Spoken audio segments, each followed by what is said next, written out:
Thank you for joining the first edition of Journalist Hangout this week. I am Ayodele Ozubakun. Today on the program, federal government says 110 Dapchi schoolgirls unaccounted for as United Kingdom offers to help. And later on the program, Segun Oni fact-finding committee on APC crisis arrives Kaduna, vows that demolition of party members' building will stop.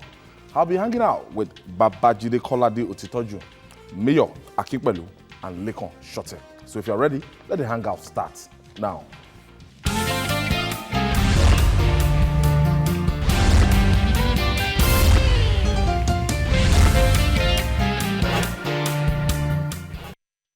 Thank you for joining us again. Lightning has struck another girls' school in the Northeast. 110 schoolgirls are missing after Boko Haram attacked Dapchi, Yobe State. It is the Chibok experience all over again, as the girls, parents and guardians are now in pain, anguish and sorrow. Since last Monday, when the news broke, it has been a gale of conflicting reports. There have been confusion over the number of those missing, with estimates ranging from 50 to 100. Yobe State government added to the confusion when it said that of the girls had been rescued, some of the girls had been rescued, only to issue another statement the next day saying they were mostly still unaccounted for. It also took the federal government 7 days to finally confirm that the Dapchi girls were abducted. President Muhammadu Buhari has described the incident as a national disaster. Meanwhile, the Nigerian Air Force has deployed surveillance aircraft and fighter jets to join the search for the missing schoolgirls. Just as the United Kingdom has offered to help, when will the menace of insurgency wither away? Judy, I want to start from this perspective. Officially, we know it will take, a number of these insurgents to come to Dapchi and abduct 110. I want you to just do a mental calculation, what it will require to abduct 110 girls and taking them into whichever way and everything, conveying them and everything. So we are back in the same system. The system that it's a school, it's in Yobe State, and I thought Yobe, Adamawa, and Borno, these are the areas that security should be on red alerts. Still, we still have schools that, especially the girl, it's not a mixed school, and we have this situation. True to his word, President Muhammadu Buhari described it as a national disaster. Yeah. What do you make of this? I thought he should have described it as a national disgrace. Because for me, national disgrace is the best way to describe what has happened. And I think the CNN reporter aptly dubbed it a Nigerian disgrace. This is a Nigerian disgrace. To say a disaster is a kind of reducing the level of the calamity that has befallen us, because disaster can happen anywhere. In most cases, disasters are not even man-made. So to say that was a disaster, it's like begging the issue. This is a national disgrace, and that's the way the president should have described it. A disgrace to us as a nation that we cannot protect our people. A disgrace to us because in that state alone, Boko Haram has invaded schools at least now 4 times in that state. Yobe, remember, they went to Mahmudo to kill students. They went to Buniyadi to kill students. They also went to this to Potiskum to kill students. So in Yobe alone, Boko Haram has attacked schools at least 4 times now. And in recent times, you know, Boko Haram has also attacked military bases in Yobe State. Remember the attack on Sasawa, where they killed about 18 Nigerian soldiers. You know, naturally, after what happened in Sasawa, they went to another Yobe town, close to the boundary with Niger Republic, close to Gaidam, the hometown of the governor, and attacked the military base there. Soldiers, about 30 Nigerian soldiers were missing after that incident. That one happened around late November. But because we have deceived ourselves for too long that this enemy has been defeated, we chose to look away. We've lost so many soldiers. We lost many soldiers last year. But we always continue to say, officers. yes, that, oh, we have defeated the enemy, because we continue to think because they are not taking territories like before, that means they've been defeated. Defeated or substantially degraded. But it's a question of the enemy changing tactics and opting this time for kidnapping, for occasional attacks on military convoys and all that. So what you actually see as evidence of the defeat of the enemy is not an indication of defeat. And that's why we are seeing what is happening. I've said repeatedly on this program that Boko Haram retains the capacity to launch military-style attacks.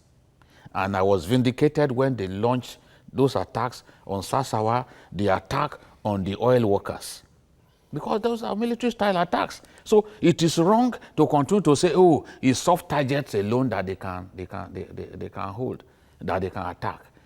As long as Boko Haram sees that a place is not well defended, or that there are not many soldiers in a place, they will go there. In October last year, they went to a town called Minok. Minok is not such a small town.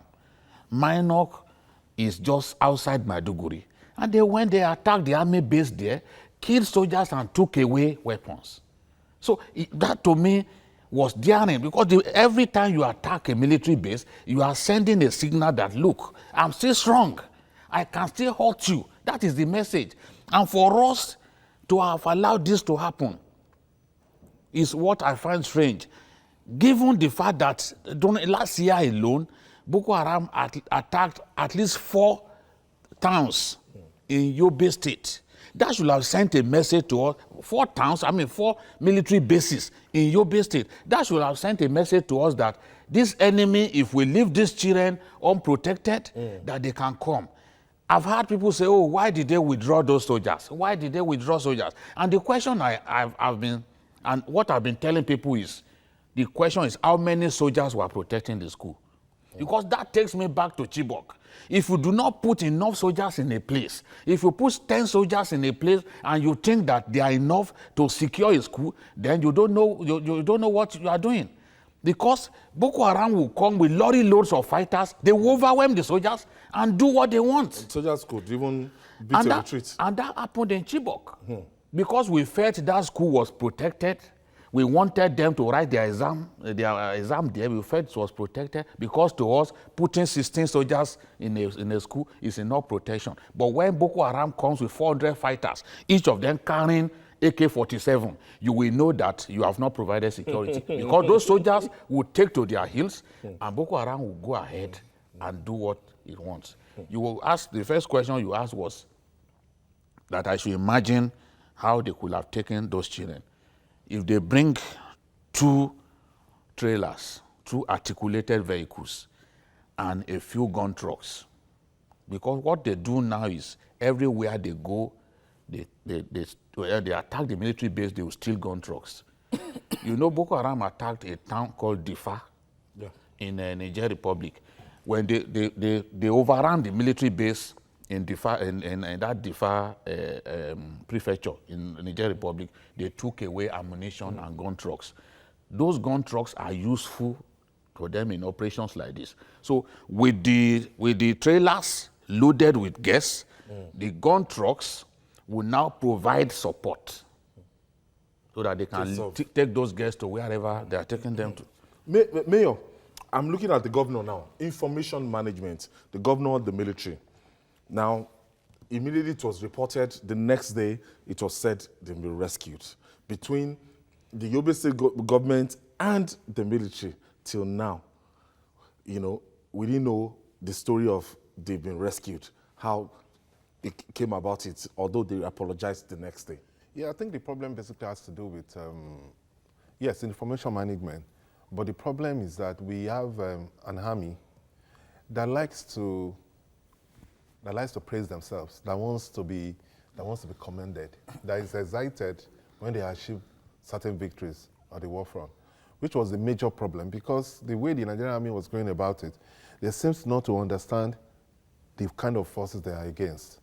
When you're fighting insurgency, when you're fighting terrorists, it is not a conventional war.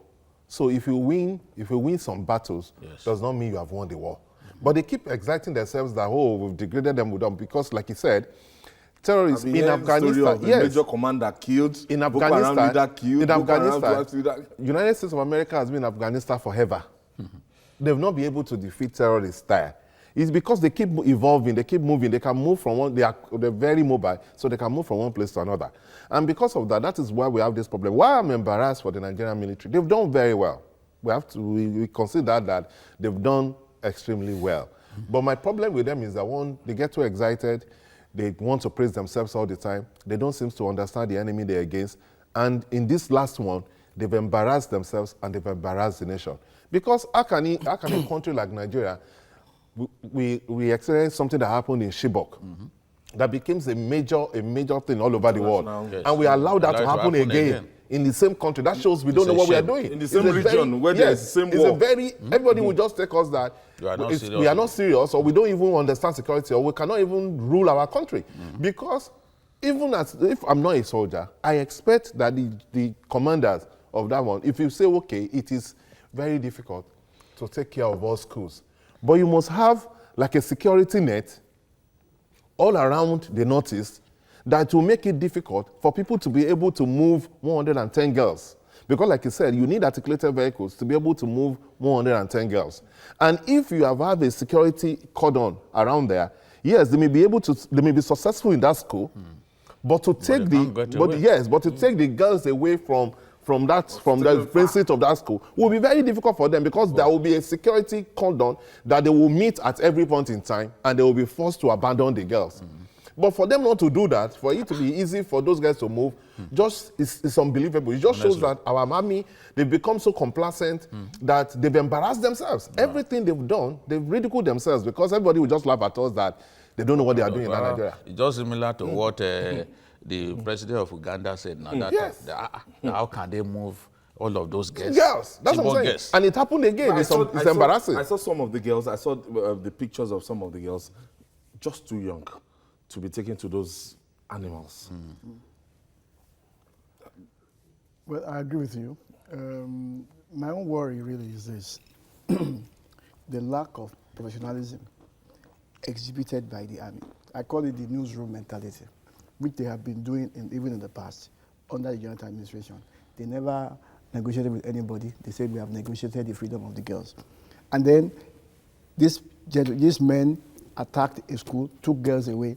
How somebody just thought that my newspaper must beat your own in breaking the news. Because that's the way I understand. It's a newsroom mentality. And then the governor also did not say, can I see the girls? Can I talk to them? You just broke the news.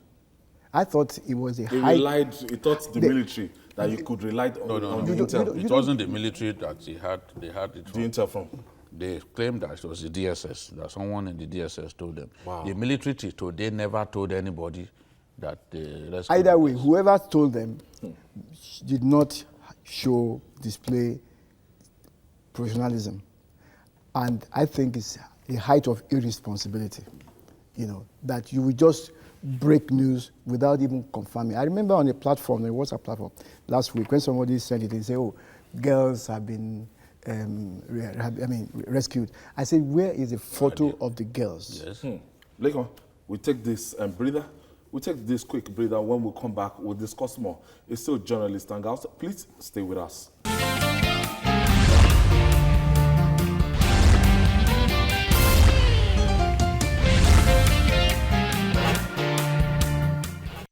Thank you for joining us back. It's still your award-winning journalist, Hangout.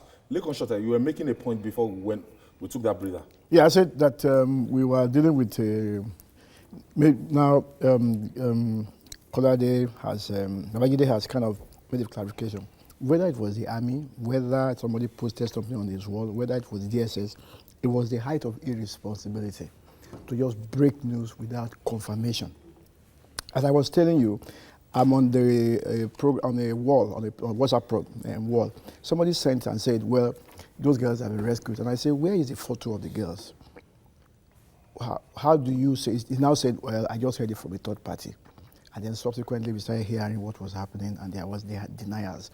But to now go halfway with Mayor, something that is called counter-insurgency means that boots will be on ground, men will be on ground, they will hold the ground, as in establish themselves, family, so that anything that moves within where they are, they will be able to at least pursue if they could not prevent such incidences.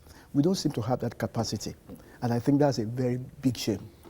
Babajide, as a trailblazer always, TVC is in Yobe State, and we are coming the Dapchi, and we've been giving our viewers what's, as the first local station. If it's CNN now, it's going to be, bloated out of proportion and everything. But now TVC has taken a step ahead, and we've gone to Dapchi. Femi Akonde, our senior correspondent, is in Dapchi right now. The Air Force will be taking over. And if, as in, the Air Force said they are doing 24 hours, what role can they play in this now? Because we know that a lot of movement is going to be happening. I'm sure they've not gotten to their final destination. As in, these terrorists will soon be, it's either dividing these girls or moving them from one location to the other. Houses. How can the Air Force help in, sighting them? Because if you have 110, it's a large chunk. Well, if they planned sufficiently, the Air Force cannot locate where those guys are. Because we are imagining that, they've taken them to somewhere in Sambisa Forest and they will leave them in the open. No. We have taken control of Camp Zairo, which is strategic to Boko Haram because there are tunnels in that area. Tunnels built for the, for the training of Bacha Strike Force in those days. So they always run, when they sight our airplanes, they enter those tunnels. So you can't bomb them, you can't kill them. Now, so the impact of the bomb cannot... No, you can't. We don't have the kind of bombs that can... If it's the Americans now, they have smart bombs that when they drop on a location, it can create a crater 15 feet deep. Damn. So they began to make those bombs during the Gulf War. Okay, I remember. When they saw that Saddam was hiding in bunkers and all that. But the kind of bombs that the Nigerian Air Force uses, they are smaller bombs. We don't even have the kind of aircraft that can carry the kind of bombs that can go all the way down and destroy bunkers. We don't 15 have... feet below. Some of those bombs are like 5,000 pounds, one in weight. So for an aircraft that will carry 5,000 pound bombs on this side or 2,000 pound bombs on either side must be a very big aircraft, maybe like B-52 and some other airplanes, B-1 bombers and the rest of them. Those are big bombers. So we don't have such on the Air Force fleet. So we can't reach them if they hide. So they might not be in the open like... It is when we see them, maybe they are clustered somewhere, we can take them out, or we see a building where they are holding a meeting, we have intelligence that they are holding a meeting, the Air Force easily takes them out, or we see any stationary vehicle. And they have to be careful too, because of those girls. Yes, no, some of the Chibok guests are amputees today because either stepped on a bomb, landmine, or maybe the Air Force bombed an area and they were injured by shrapnel and all of that. Some of them are maimed for life as a result of that. We saw some of those released, walking with the aid of crutches. But that is not really the issue. The issue now is Boko Haram, even inside Sambisa, there are buildings. And these people have found a way to effectively mesh with our people. You saw that because I was reading someone on Facebook saying, oh, if you are still in Sambisa, how come we are not seeing grasses and all that? And I said, ignorance is bliss. Boko Haram, there are houses inside Sambisa. Communities, small. Remember when they paraded those oil workers? It was inside the house. Go back and watch that video. I've even seen a video and of many children times, playing. Many times, even Shekau has shot videos inside houses. So we don't know where those houses are. So it's possible that there are houses somewhere, either in Sambisa or outside of it, where they can keep people. Because these are high-valued abductees. They know that if they hold on to these girls, we will pay a premium. Premium price. We will pay a premium to have them released. So they will do whatever it takes to hide these girls. They are not just going to leave them anywhere. And they will also protect them because they want a situation whereby when they are releasing them, they will find them in good health and all that. So let's look beyond that area of Sambisa that we have been combing for some time and extend our search. For now, we don't even know which of the groups carried out the abduction. And they've not claimed responsibility. No. None of the group. Because they've not shot any video. But you know them that by the time they are ready, they will show the video, the whole world will see. So we cannot preempt their strategy. It's not in all cases that Boko Haram is predictable. But what happened is, consistent with their strategy or looking for where they can kidnap people for ransom. And they've been doing this for years. In Cameroon, remember they kidnapped those French missionaries? To get money. And the government of Cameroon paid $500,000 to have them released.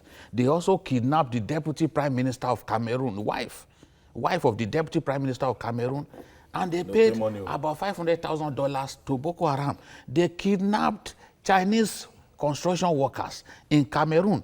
They paid $500,000 to have for the Chinese government, pile pressure on the Cameroonian government, and then they had to pay. So that is where they make money. $1.5 million. Yes. 3 incidents. That's where they make money, and now they've seen clearly that that because of pressure, political pressure and all that, that our government cannot stand watching these people in captivity, leaving them in captivity. They know that at some point we will come and negotiate. And pay. Because there's no doubt you cannot take them free. Someone was saying, not only are we going to pay, they will tell us to release some of their own commanders who are in detention, some of their bomb makers who are in detention. Look at one of those bomb makers, one of the best Boko Haram bomb makers, came out of detention after the first release, and he was even issuing threats. I thought he would have been softened up while in captivity, while in our prison. He would have been softened up. These guys remained unmoved, and he was still issuing threats to the Nigerian nation. Mayor, let's do a kind of analysis on the difference between what happened, the Chibok girls, and the Dapchi thing. We had a government in our previous past administration. It took them so long to even believe that those girls were missing. Until today, some people will tell you that this Chibok thing is a kind of hoax, just to get good luck out of government. Till today, a lot of people will tell you that, no, it never happened. It was a concocted story. Now, but we have a president now that is out and is saying that, yes, this is a national disaster. And it took them 1 week to accept, but they're coming out to accept. And they've gotten the figures. Alhaji Lai Mohammed actually gave the federal government figure yesterday as at 110. Yeah, okay, fine, they've accepted. But as far as I'm concerned, I don't see any major difference. The only thing was that because the previous government was living in denial of what happened. But this government has made some mistakes. One, the mix-up in terms of information management. Then secondly, when you kidnap people, the first 48 hours is very important. Yes. That is when they will be able to move them. If you don't do that, and the government didn't react in that 48 hours, it took them a week to do that. But I want to ask suggestions for this government. One, because they've moved these 110 girls, I believe they're not in Sambisa, they can't be there. So they will probably be within the Princess of Niger Republic that is close to Nigerian border. So we need intelligence. It's the intelligence community. I don't trust our DSS, I'm sorry. So since Britain has offered to assist us, I think they should work closely with Britain. That assistant? Yes, they should work closely with Britain because they have the technology. Because during the time of Chibok, they actually identified the Chibok girls at the early stages. But because the government was living in denial and they did not do the needful, they were able to disperse those girls.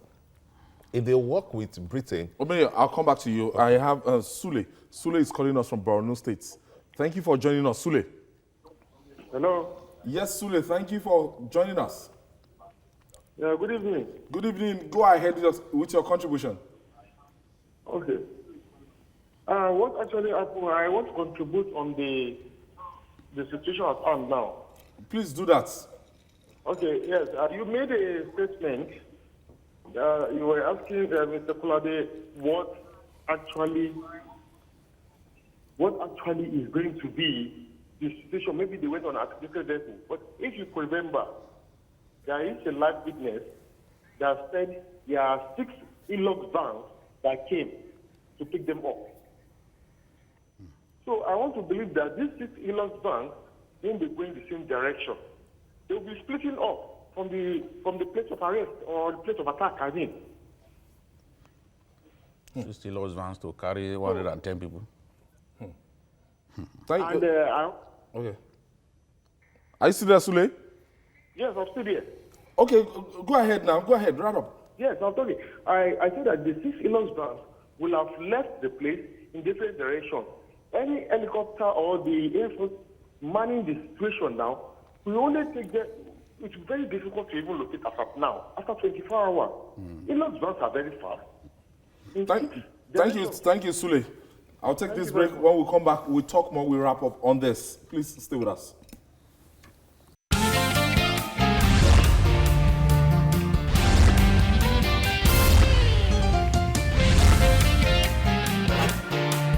Welcome back. So this phase, let me just take what should be done.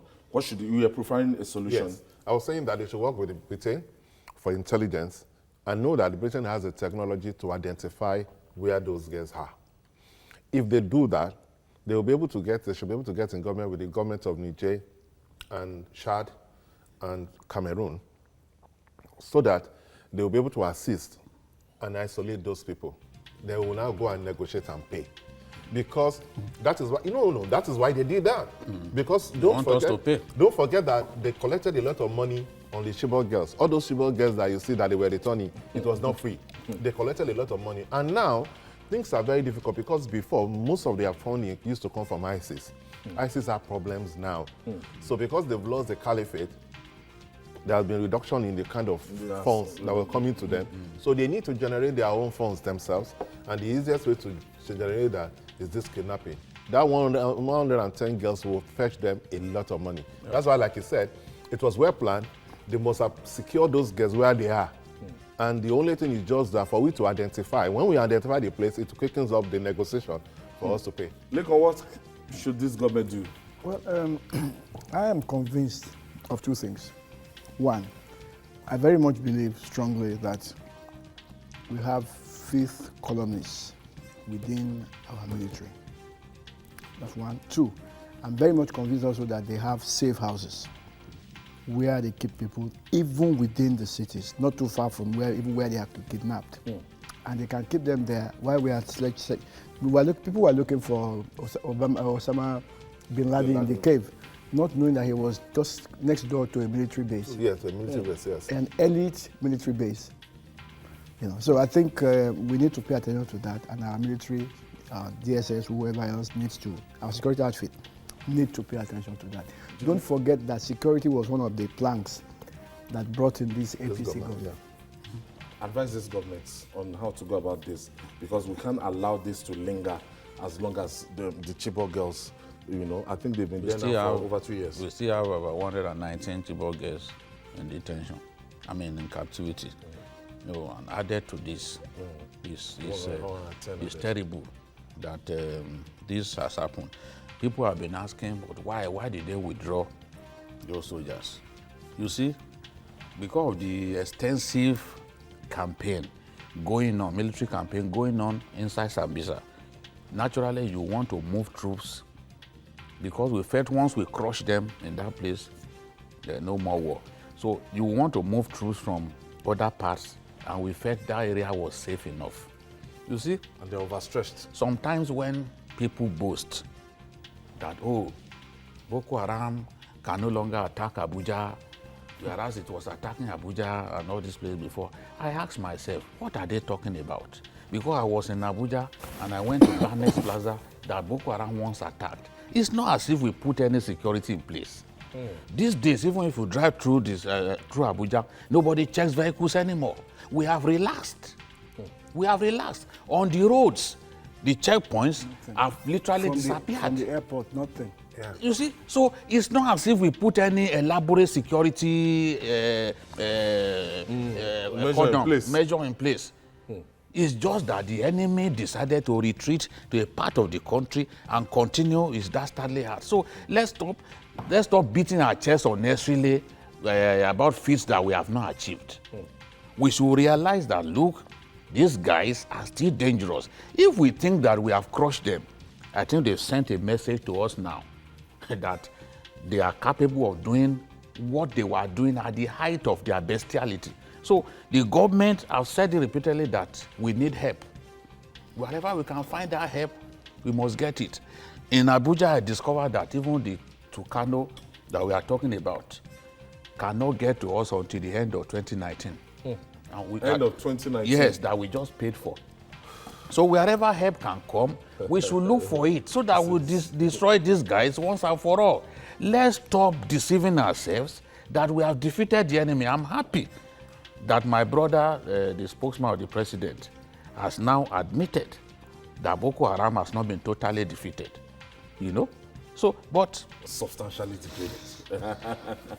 That's an addition. He said no, Boko Haram has not been totally defeated. Whichever way we call it, the enemy has to be defeated. All right, moving on now. As 2019 election draws close, the All Progressive Congress, APC, is stepping up its reconciliation and restoration efforts because a house divided against itself cannot stand. Already, Kaduna, Kano, and Kogi states are swimming in the tidal wave of factionalization. Last week, Governor Nasir El-Rufai's administration demolished a factional secretariat of the APC on Sambo Road after the governor's supposed suspension from the party. On Sunday, the Segun Oni-led APC committee set up to look at the crisis began its assignment. Oni, a former governor of Ekiti State, believes the matter is redeemable and appealed to party leaders to shake their swords. Now, let's watch this committee as they move into Kaduna first.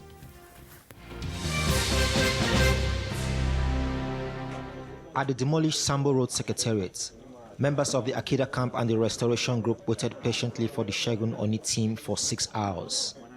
Some of them became impatient and made to leave. We have done what we are expected to do as loyal party men and women to welcome any effort aimed at addressing and solving the problems and the crisis of APC in Kaduna State. I believe that we have stayed enough to wait for them, and we have to leave. They began leaving, several of them to the train station to catch up with their schedule to Abuja. And not long after, the fact-finding team arrived, received by Senator Suleiman Hunkui, who was still on ground. They went round the demolished secretariats and said peace would return among the warring parties. If it's not reconcilable, we will not be doing this. Our 2019 election draws close. The All Progressive Congress, APC, is stepping up its reconciliation and restoration efforts because a house divided against itself cannot stand. Don't forget that security was one of the planks that brought in this APC government. The government have said it repeatedly that we are capable of doing what they were doing at the height of their bestiality. So the government have said that we need to pay attention to that. Don't forget that security was one of the planks that brought in this APC government. The government have said it repeatedly that we need to pay attention to that. even the senator, you can see the extent the senator has gone. Waiting since 10 o'clock with the people. He was also on the way going when I spoke to him that we are on a jamboree trying to identify this place. And he came back. While Senator Hunkui was appreciative of their visits, he had concerns, many of which he hoped will be addressed.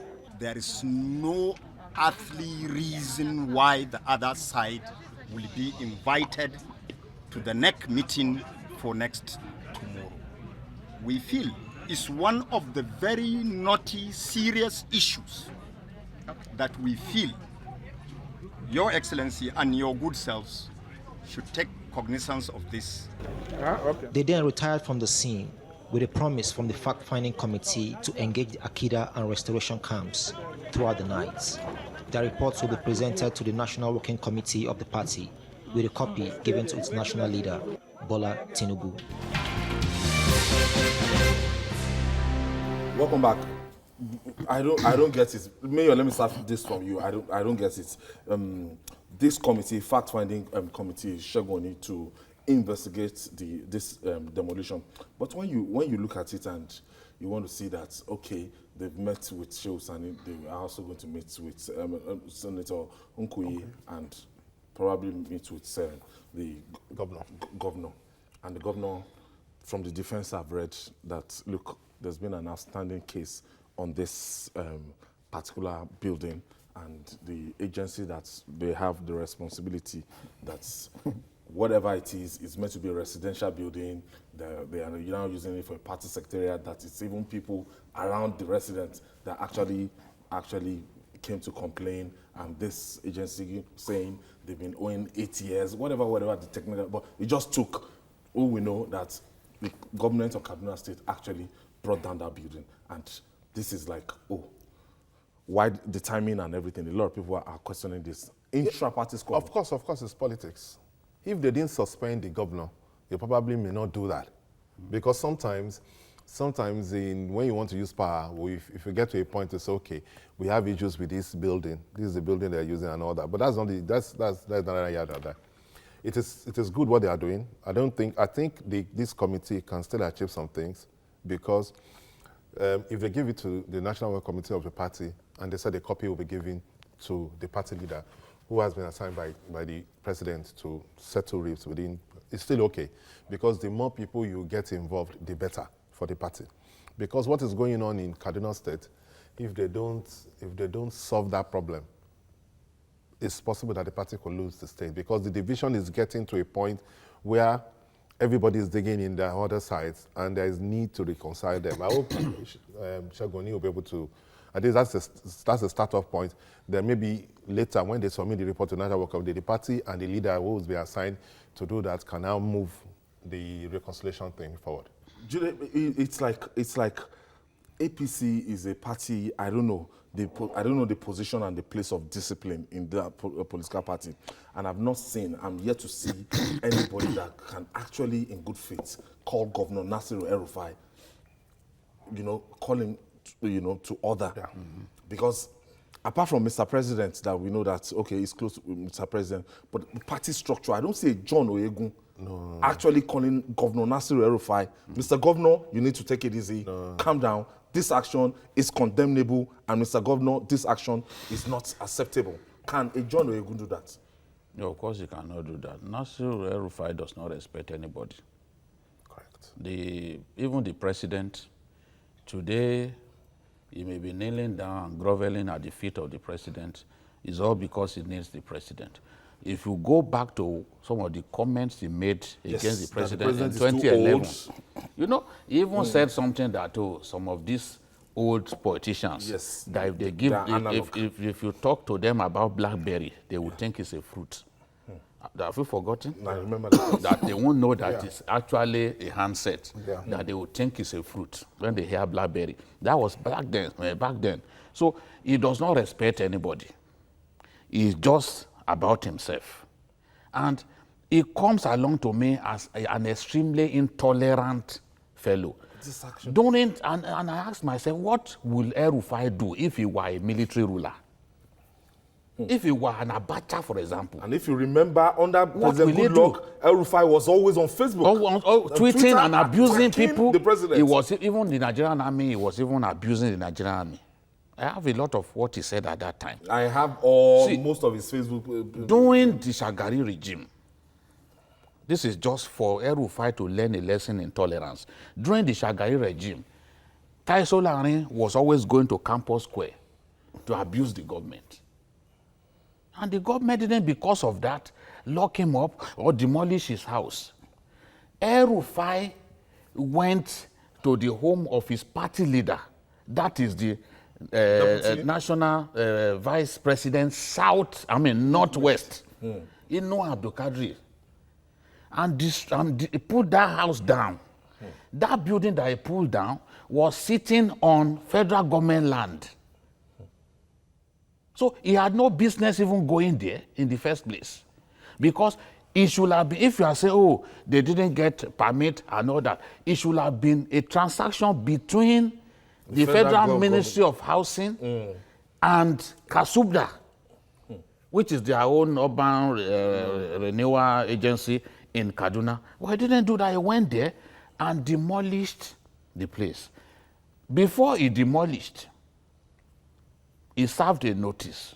These people went to court. Inua's people went to court because Nasiru doesn't even believe in obeying the courts. Remember when he was FCT minister, people would go to court, in spite of that, he would pull down their building. Inu Abdul Kadri went to court to seek an injunction. Before the court sat, he pulled down the building. In this case too, Nkui, the man who made it possible for him to win the primaries. I even don't understand that same building was the campaign office that was for Nasser El-Rufai. Yes, that was the major. Campaign, the major campaign. This thing that was he was holding meetings there. Was there so many times. At that time, I didn't see anything wrong with the building. You know, it wasn't a residential. Nkui, you pulled down Nkuyi's building at 4 a.m. because you felt that the people will resist the demolition. Because Nkui is a grassroots politician, people could go there to form a human shield. So they came 4 a.m. to pull it down. If it was not an illegal act, why carry it out as such holy hour? So, the point I wanted to make, this man sought an injunction and they were served. Before the court sat on the matter, he had demolished it. The same thing, that's talking about Inu Abdul Kadri. In this case, again, he's saying that Nkui can go to court. Go to court after you have destroyed the subject matter. What are we talking about? You've destroyed the building, you are now talking about going to court. So someone... serve notice on the other one. Yes, someone needs to tell the governor that he should not think that Kaduna is in the bag for him. Even McCarthy, that factor, who was a gentleman, he narrowly got re-elected in that state. Yeah. He is busy fighting people. In fact, there are some people who have left Kaduna for the governor. They've relocated to Abuja. A lot of those are Akida people. You know, they've relocated to Kaduna. There's a list going around now that the governor has a long list. He will just send a bill to you that if you can't pay so millions, then your building will be marked for demolition. Who does that in this modern age? Is that what the APC is about? No. Is the APC now a party of impunity? What's the governor's business with pulling down people's buildings? And that building, Abdul Kadri's building, on the day they pulled it down, it was the only building that they touched. Other houses around it were still standing. Yes. So that you will know that clearly there was an intention to punish somebody. It was a reaction to that suspension. No, because what happened? No, Abdul Kadri. Okay, the other one. Okay. Abdul Kadri was mandated by the party to investigate the crisis in the APC. And Inua said, look, by the constitution of our party, if someone leaves his position as a substantive chairman, the constitution mandates the deputy to become acting chairman. Bamtex, who is now the deputy governor, was the chairman of the party in the state. So Wada, who was his deputy, naturally should have been allowed to become the chairman. But the governor and his people do not like Wada, so they wanted to trample on the constitution of the party. And Inua, as a lawyer, said, no, this guy should take that position. That was the point of. Okay, I have Dimka. Dimka is calling us from Delta State. Thank you for joining us, Dimka. Hello, sir. Yes, go ahead with your contribution, Dimka. Good evening, sir. Yes, good evening. Yes, I have two issues to contribute, sir. Please do that quickly, Dimka. Yes, sir. The first issue is about the first issue is about the kidnapping of those girls in Yobe. The truth of the matter is, this country, there are sabotage in this country. That people will fully in that community were allowed foreigners to come from somewhere without intelligence report to pick their children out of. Number two, the governor was trying to let them know that he's not aware. And the military were saying, we go from that school for 3 weeks before they will come and kidnap these innocent children from this school. For God's sake, where are we going in this country? Number two, about El-Rufai and Unkui and Shehu Sani. Of course, we've talked about this issue. The Tinubu and the Shegun Oni will take care of this problem. I believe that they will control the situation in Kaduna so that. Thank you, Dimka. Thank you for your contribution.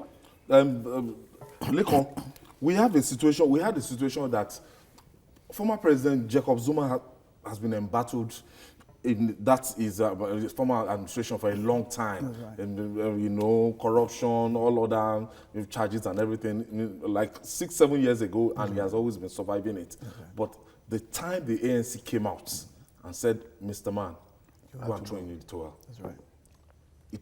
That was the final straw. That's right. And I was looking at the position of party supremacy. Can we get that? Where Can we get right now, here? The governors seem to be dictating the pace in the APC. You were just like reading my mind. I was asking myself, whereas the Constitution says that you cannot contest a political office in Nigeria except you have a vehicle. The political party does not present you. Now, the governor, as a sitting governor, has the opportunity to buy delegates. This is what it means. Yeah. Otherwise, out of 3 senators, the 2 of them that are in your parties, who have, shall we say, some form of grassroots, you are quarreling with them and their groups. You make sure that they are not. So that means to me that like 2/3 of the state, you are sort of going against them.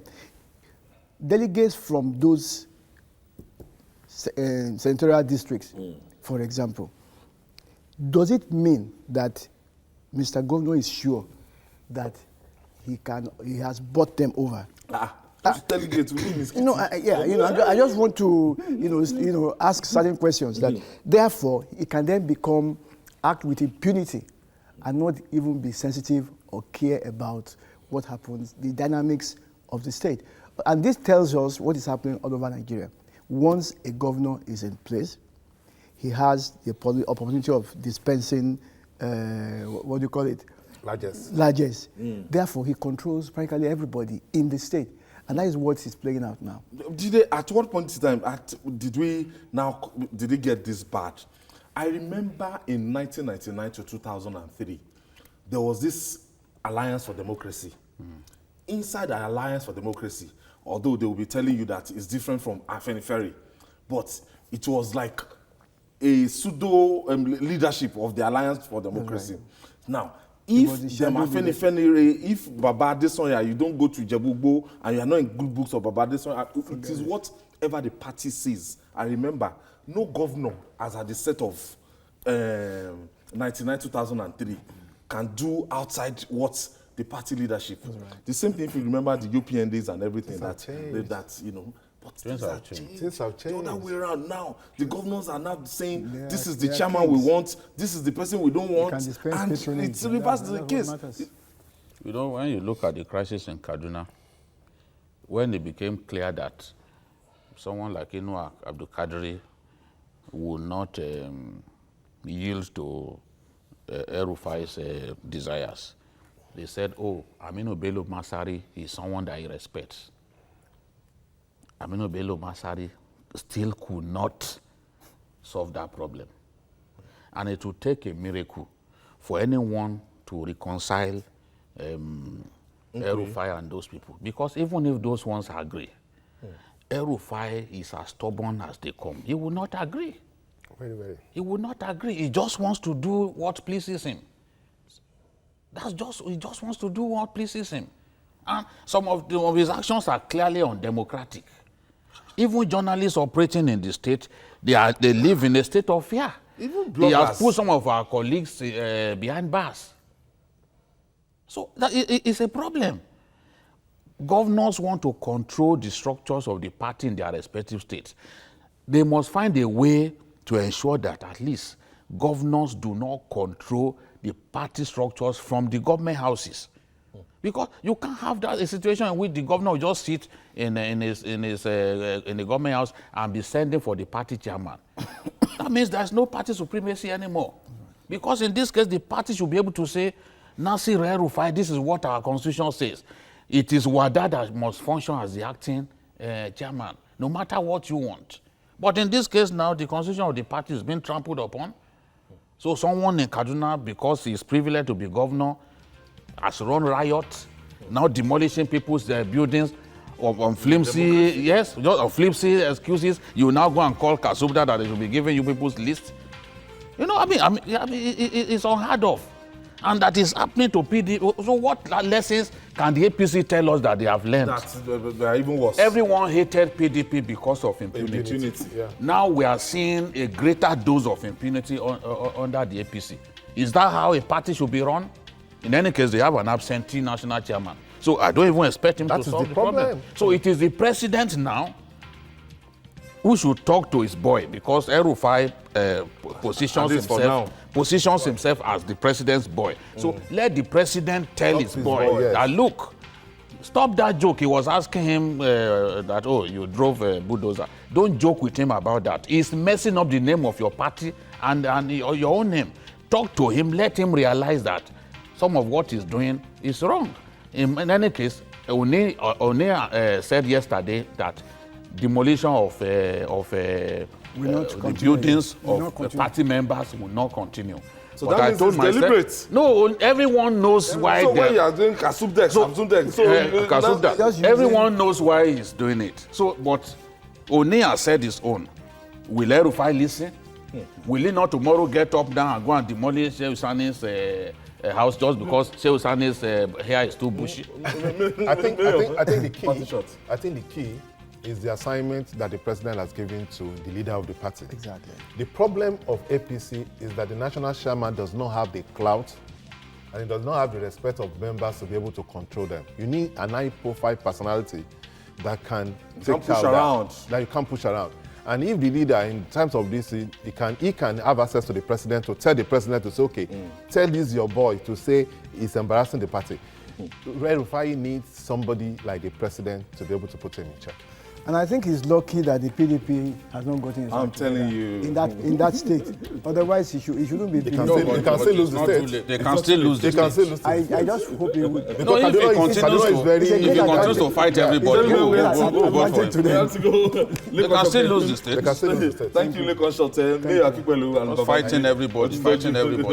Thank you, and that's it on Journalist Hangout. Join us tomorrow for another interesting episode of the program. You can watch the repeat broadcast tonight at 11. You can also watch Journalist Hangout on our other platforms showing on the screen. You can also catch us on YouTube at youtube.com/TVC News Nigeria. Our feedback channel is Journalist Hangout at tvcnews.tv. I'm Ayodele Ozubaku. Bye for now, and God bless Nigeria.